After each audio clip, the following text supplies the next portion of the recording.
pledge allegiance to the flag of the United States of America and to the republic for which it stands, one nation, under God, indivisible, with liberty and justice for all.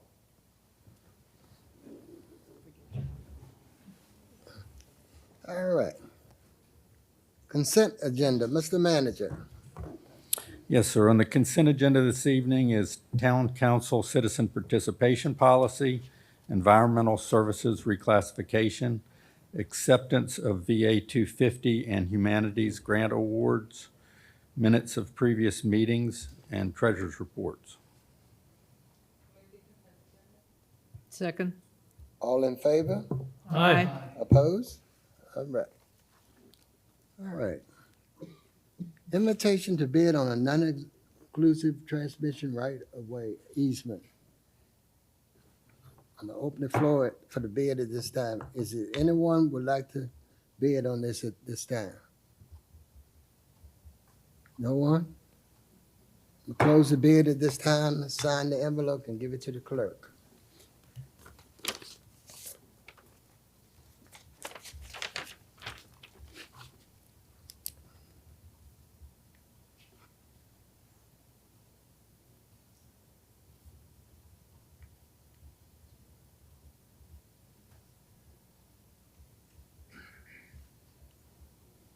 What is it, 10th month?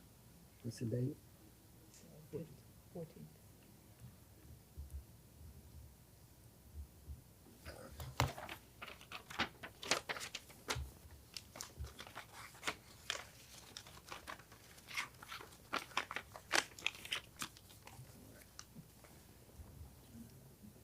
All right.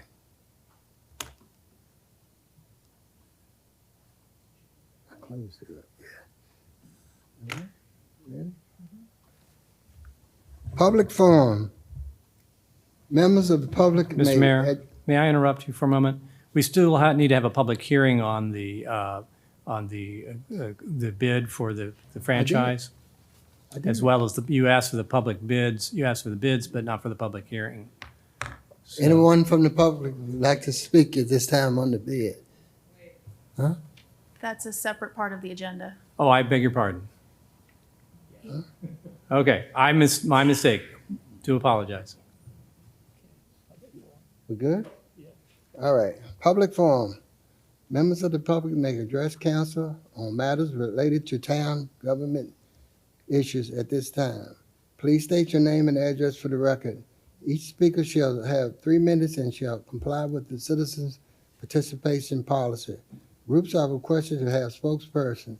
Questions should be directed to the mayor. If you or anyone here for a public hearing, please hold your comments until later. Is there anyone who would like to address the council this evening?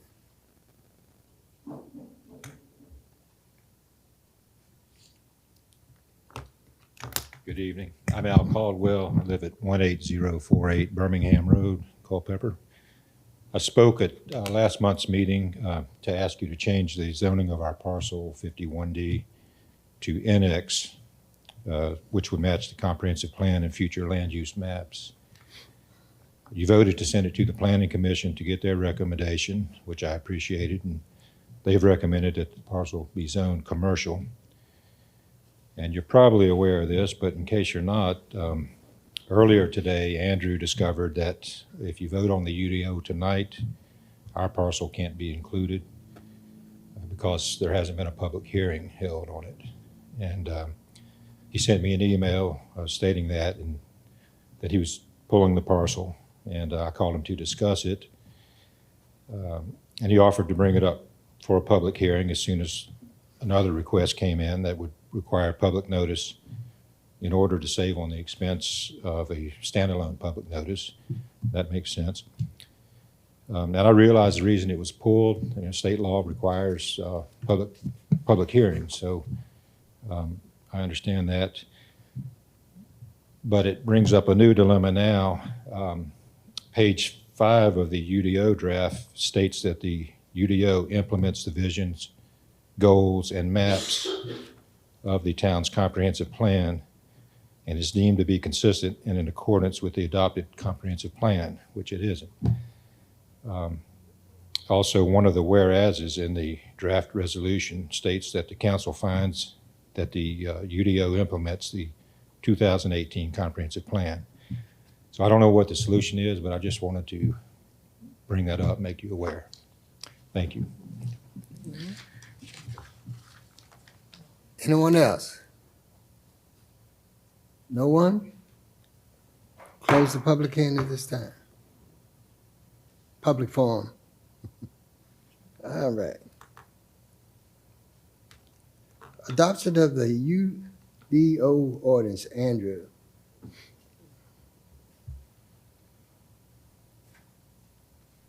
Thank you, Mr. Mayor, members of council. As Mr. Caldwell noted, we did hold a public hearing last month on this matter, and the council requested that the Planning Commission take any last motions from property owners to change the zoning on their properties and consider only those properties that had not been previously considered by the Planning Commission. We did have 3 requests come in, including Mr. Caldwell's, 2 other ones, one that you saw that evening, which was the 2 of the parcels that are essentially surrounded by Heritage Park, the parking lot. And we did receive 1 other one for 3 parcels on Wolford Street with a request to go from neighborhood commercial mix to residential mix in that instance. The Planning Commission did consider all 3 requests that came in and did recommend changes based on all of the requests. So they recommended that the Heritage Park parcels be reclassified from the industrial zoning that was proposed originally in line with their existing zoning to the residential mix zoning that the applicants had requested. The Walford Street from the neighborhood commercial mix to the residential mix. And for the 1 parcel of the Clore property that Mr. Caldwell had requested, rather than the NX that had been requested, actually they requested commercial C zoning. It was what the Planning Commission recommended for that particular parcel.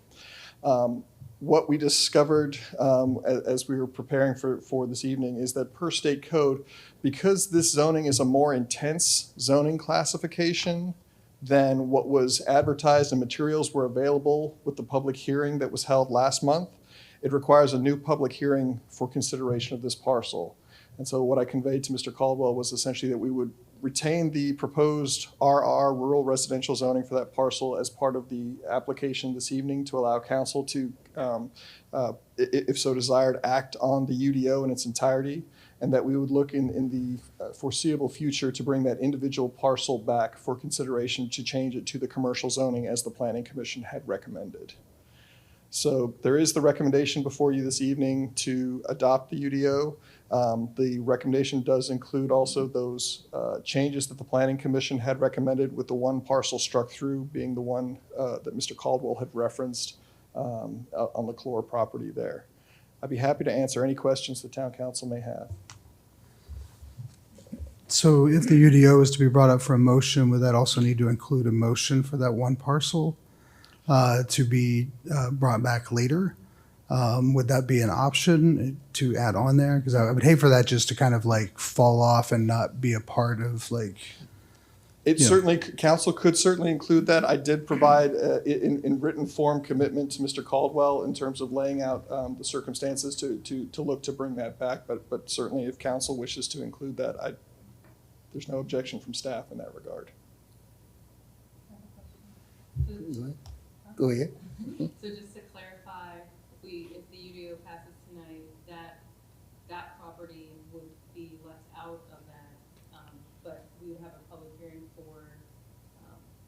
we'll have to go through the proper processes for the public hearing, and then it would be, hopefully, it would go through to be what the gentleman was asking. So it's not left out of the UDO. It would retain what was originally proposed in terms of the rural residential, which is a much lower intensity zoning category. And then we would, as you said, bring that back individually for that particular parcel. The end result of going through all that would be that it would then end up in line With what the Planning Commission had recommended and that Mr. Caldwell has requested. Mr. Mayor. Question. Go ahead. So the comprehensive plan aspect of what was mentioned during public comment, can you speak to that? That it's not Certainly. it's not in alignment with what we're about ready to pass? And I have a slight disagreement with Mr. Caldwell in terms of that. The comprehensive plan has, as a component of it, the future land use map. And the future land use map represents the town's desired vision for the future. That's not to say that the zoning will necessarily be completely in line with it. It simply allows for the potential for change in the future as the town grows and advances towards its vision for what it wishes to be. So there is a conflict between this particular parcel and its zoning and the future land use map, but it's anticipated that at time of development, the development pattern would match that future land use map designation. So there's no concern. From staff's perspective, no, in terms of that, it's not anticipated that this would be developed under the existing zoning. Mr. Mayor, Go ahead. a couple of quick questions. So we're about to kick off a review process for the comprehensive plan. And if I remember a conversation several months ago, the UDO would be a heavy influence in that review to make sure that those documents are aligned. Is that? In many ways, it usually goes the other way, and in this instance it did, where the comprehensive plan is the guide, the vision for what the community sees itself, and the zoning ordinance is the implementation tool to help bring about that vision in many cases. And so that's largely where we got much of the inspiration for the UDO that we've developed here. Again, by state code, we're required to review our comprehensive plan every 5 years. So this is starting off that process to make sure that the vision that's articulated in there aligns with how the community wishes to proceed in the future, and making sure that this is seen as a living and evolving document as the community changes over time. And so this is our chance to do that. I think that it will be reflective of the changes that have been implemented in the UDO if it is adopted this evening, as far as what the community vision is. But they do tend to work part and parcel, one being the vision and one being the implementation tool for that vision.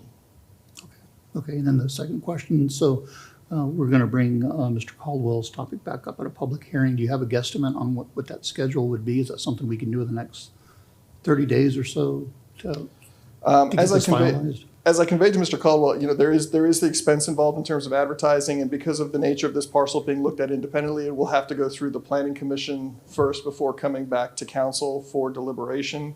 What I had offered was that essentially the next time we have an application that is going through both the Planning Commission and Town Council, we would look to bring it at that time to save on advertising costs, because that ends up being a significant component of the application. Alternately, if in the future we're looking to do updates to the UDO ourselves in terms of potential text amendments, as I mentioned to you, there are invariably going to be unintended consequences of this. We've done our best to make sure that it's thorough and implementable, but there will be certain stumbling blocks that we find that of things that aren't working the way that we intend them, that we'll have to clean up. We would do it then. And failing all of that, if there's no other instance, that we would look to bring it forward before the end of next year, before the end of 2026 for consideration as a solely town-initiated standalone amendment. Okay, so we'd look for that in that December timeframe to be finalizing agenda for January, for example. We just want to make sure that it doesn't get kind of lost in the Correct. In the fray. So again, it's going to be at the first of those opportunities essentially that come along. So at the very least, it would be before the end of next year, 2026, that we would bring it up as a standalone item if none of those other events had occurred previously. Right, okay, thank you. John? Will this particular parcel owner receive the same treatment as everyone else is getting in the UDO in regards to not having any additional costs assessed to them for changing? Like we're not gonna keep this parcel out and then all of a sudden, oh, you're going to pay rezoning fees, right? No, that's why essentially we're trying to defray the cost to the town by bundling it with these other items potentially, and in a worst case, in the interest of timeliness for the applicant, if we haven't had one of those opportunities to save the cost, we will absorb the full cost of the advertising before the end of next year if need be. And what's that cost? Do you know, just round numbers? At the moment, we're looking at $1,200 to $1,500 for advertising costs.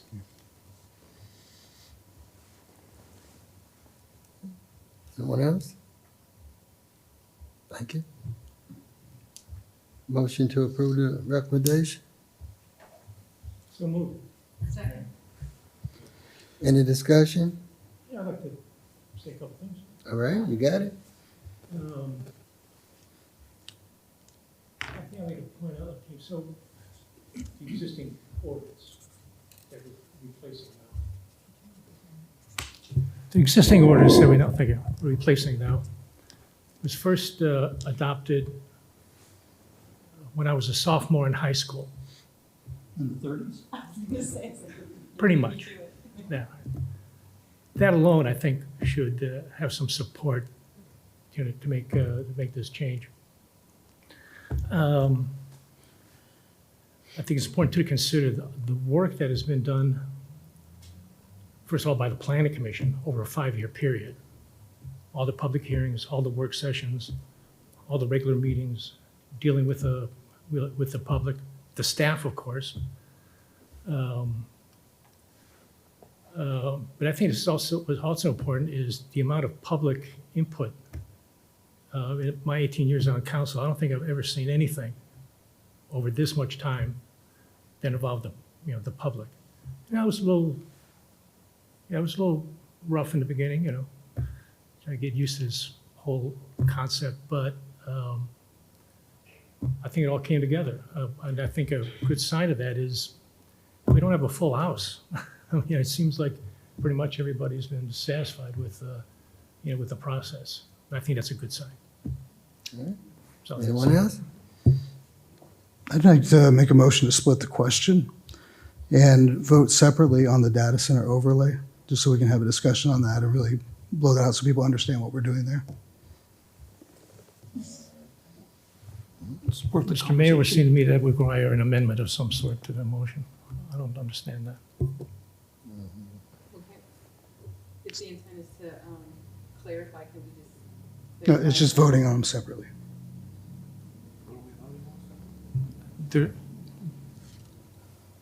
Well, a point of order is I don't know of any way other than an amendment to the motion to have a separate vote on one item of the ordinance. Right, the motion is to split the question. The question is the motion on the table. Splitting it would be voting on the data center overlay and the UDO separately. So you'd be asking to have a vote if we vote for or against the overlay? Correct. I don't see how we can do that. Well, so- Okay. I'm sorry. So currently in the UDO, it says that the overlay is the only place where data centers can be, and there's no other overlay in the town, so there would be no more data centers. So you want us to vote whether or not we keep no data centers, or also have the option to have more overlays and more data centers? No, it's just, there's an overlay component to this. I'm just saying, let's pull it apart, and vote on that separately, and then the UDO separately. Once again, Mr. Mayor, I don't know how we could do that. I don't know. I mean, Parliamentarian, please.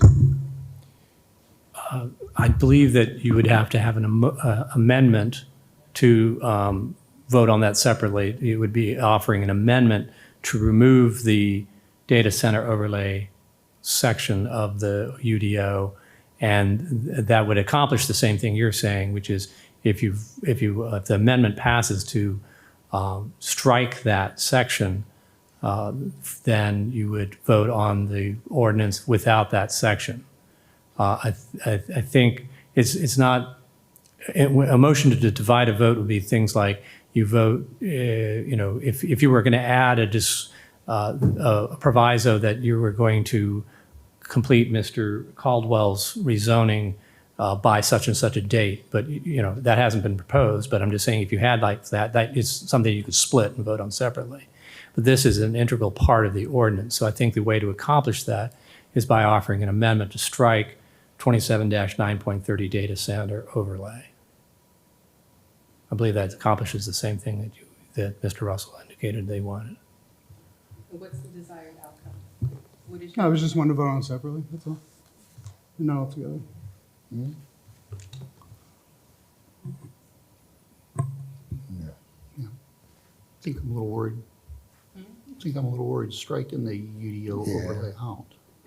But I think the result of both votes will still be as if we voted for the one. That's what I'm saying, like, what's the purpose? But I'm not sure how we bring the second back. Point of order, could we direct our comments to the mayor after being recognized? Yes, who's speaking? Who's I what? thought I was, I'm sorry. Yeah, Joe? I'm sorry. All right. Yeah, so no, I was just asking how, well, the mechanics behind that. Voting on both would be the same as voting for one. I don't have an issue with that. It would be striking the UDO overlay out.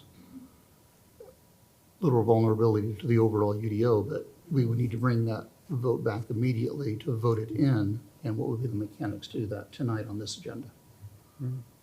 Well, Mr. Mayor, I don't see what the point is. That's what I'm asking, what is the point? Yeah, I don't see what the point is, so I would recommend, if there is a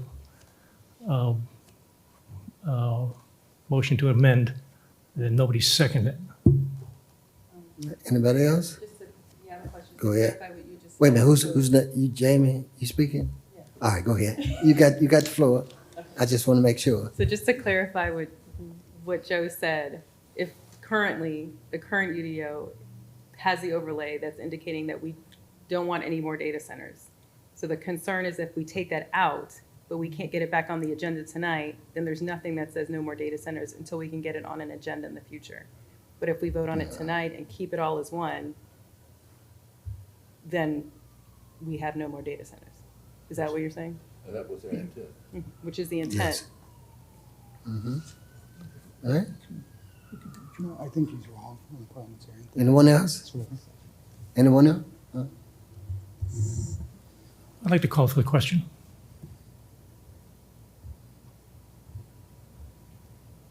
Ready? Roll call. Madam Clerk? Councilmember Dyke, Aye. Mayor Reeves, No. Councilmember Ramikis, Huh? You voting against the? Wait a minute. What was? I didn't. this is the motion to adopt the UDO as presented. Yes. Aye. I got it mixed up, all that coming around the corner, going around. Councilmember Ramikis. Aye. Councilmember Russell, Abstain. Councilmember Schmidt, Aye. Councilmember Short, Aye. Vice Mayor Yao. Aye. The motion carries. All right. Public hearing on non-existent transmission right-of-way easement. This is a public hearing and receipt of bid from a non-exclusive agreement grant as easement of right-of-way across town property for the purpose of electric power for a 40-year term. The town has duly advertised this franchise as required by law. All franchises with a duration of more than 5 years. I will now open the floor at this time for public hearing. Please state your name and address for the record. Each speaker shall have 3 minutes to speak. Is there anyone who wishes to be heard on concerning this agreement? No one? The public hearing is closed at this time.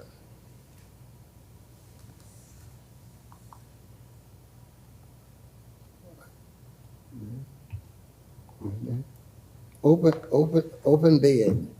The town has received one bid for Virginia Electric and Power Company for $1. I will now mark the bid for identification as required by law. That's the one I gave you. All right? All right. All right. Amendment to transmission right-of-way agreement. Chris?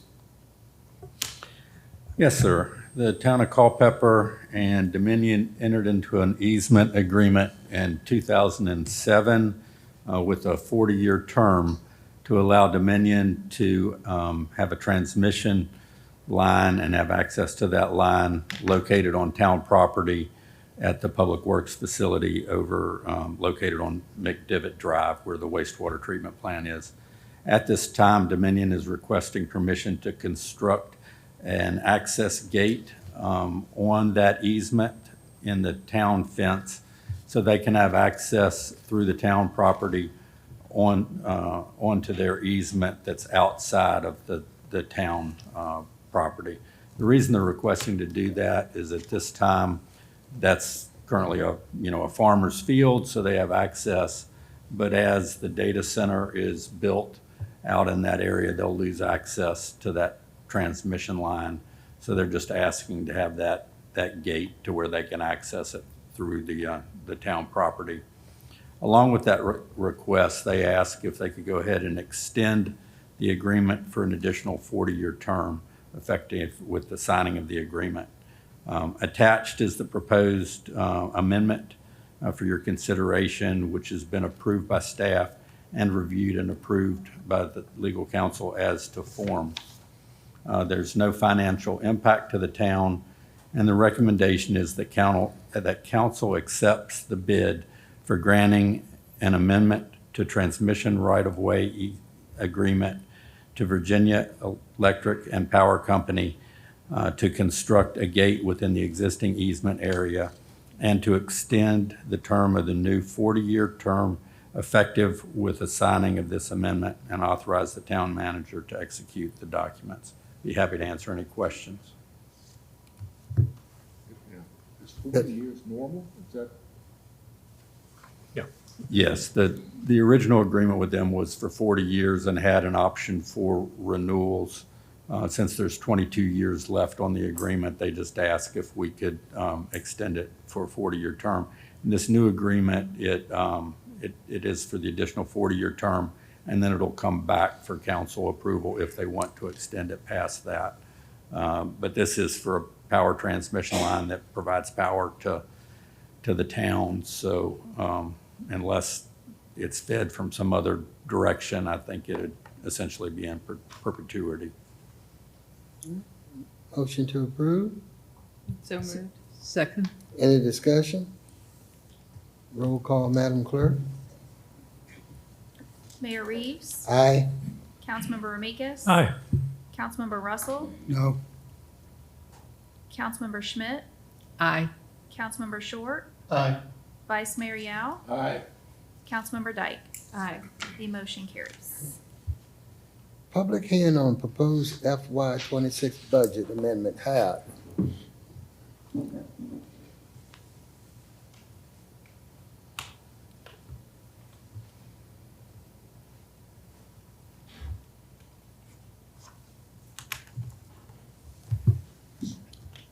Good evening. Tonight, we are having a public hearing for a proposed fiscal year 2026 budget amendment. Public hearing is required when a budget amendment exceeds 1% of the current existing and adopted budget. In this case, tonight, we will be presenting a proposed budget amendment of $8,400,053, representing 13.4% of the currently amended, previously adopted and amended fiscal year 2026 budget. These amounts are amounts that are carryover amounts from the prior fiscal year for projects that have not been completed as of the end of the fiscal year, June 30th, 2025.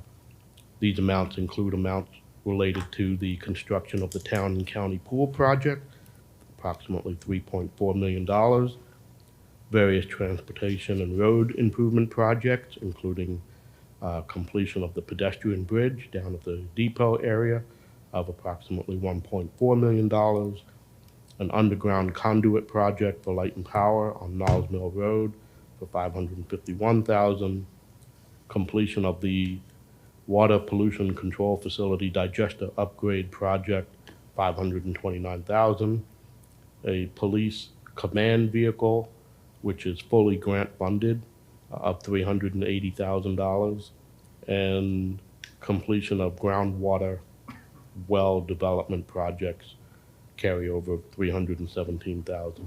Again, the total of these amounts is $8,400,053. All right, any questions for her? All right. Open the floor this time for public hearing. Please state your name and address for the record. Each speaker shall have 3 minutes. Is there anyone who would like to speak this evening? No one? Close the public hearing at this time. All right. Proposed FY 26 budget amendment related to F 25 carryover had. Based on the aforementioned discussion, the recommendation is that council authorizes the town manager and the town treasurer to make the fiscal year 2026 budget amendments for fiscal year 2025 budget carryovers totaling $8,400,053. So moved. Second. Any discussion? Roll call, Madam Clerk. Councilmember Ramikis, Aye. Councilmember Russell, Aye. Councilmember Schmidt, Aye.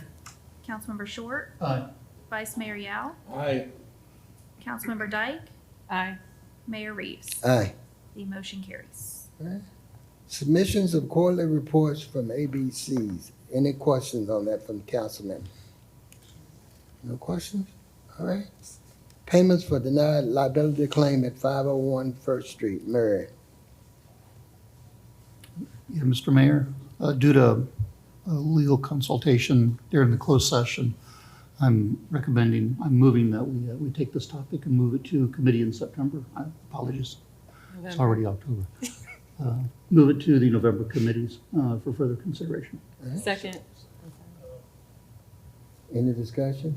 Yes, you mean October? Oh, yeah, October It is committee October, meetings. isn't it? Yeah. Mr. Mayor, I'd move that we take this topic and move it to the October Personnel and Ordinance Committee meeting for further consideration. Second. Any questions? Discussion? Roll call, Madam Clerk. Yes, it is, yeah. Yes, sir. Roll call, Madam Clerk. Yeah. Councilmember Dyke, Yeah, aye. Mayor Reeves. Aye. Councilmember Ramikis, Aye. Councilmember Russell, Aye. Councilmember Schmidt, Aye. Councilmember Short, Aye. and Vice Mayor Yao. Aye. The motion carries. All right. Acceptance of a Harley Davidson motorcycle. Chief Seller.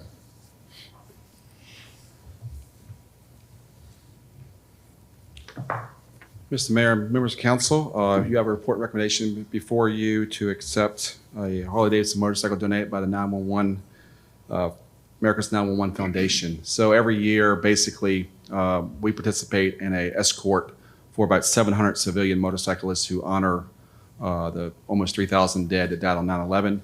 They start off in Leesburg, I believe. They go to Gettysburg, the site in Pennsylvania, where Flight 93 crashed, into D.C. and end up in Manhattan, New York, with the Twin Towers, and obviously with the Pentagon as well.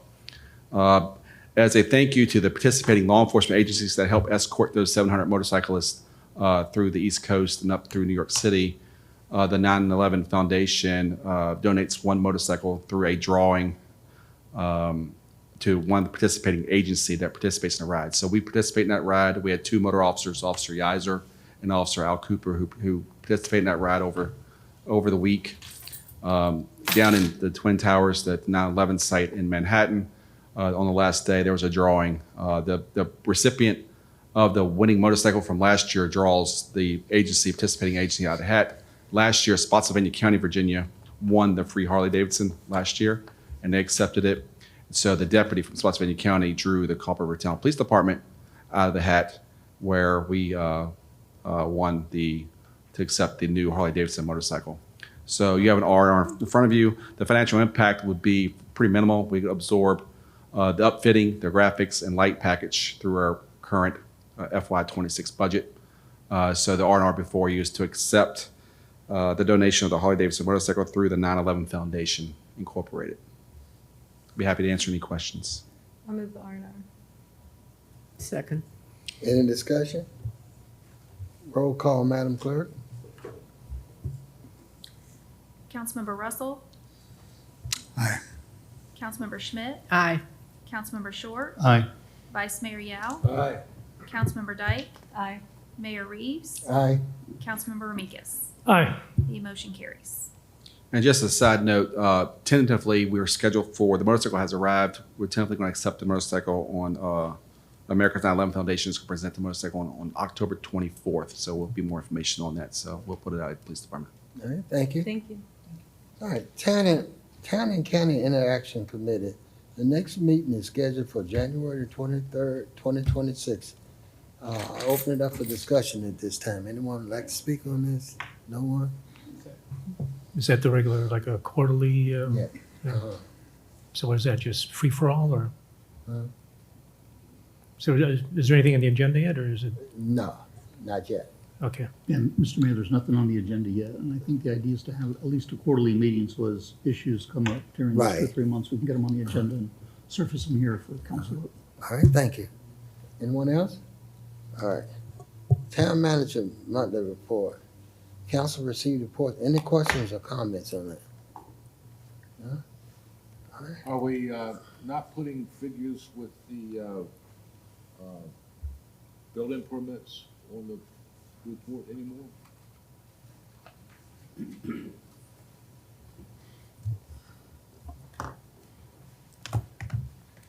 We're no longer collecting that data at the time. To be honest, the figures that we were getting were estimates that often deviated very significantly from what was ultimately done. It serves no purpose. There's a different figure that's collected by the clerk's office in relation to the business licenses that are done there. But the figures that were coming in with the zoning permits ultimately really were having very little value. So we've removed those from the application. Okay. Anyone has anything else? Any council member? If not, we are adjourned.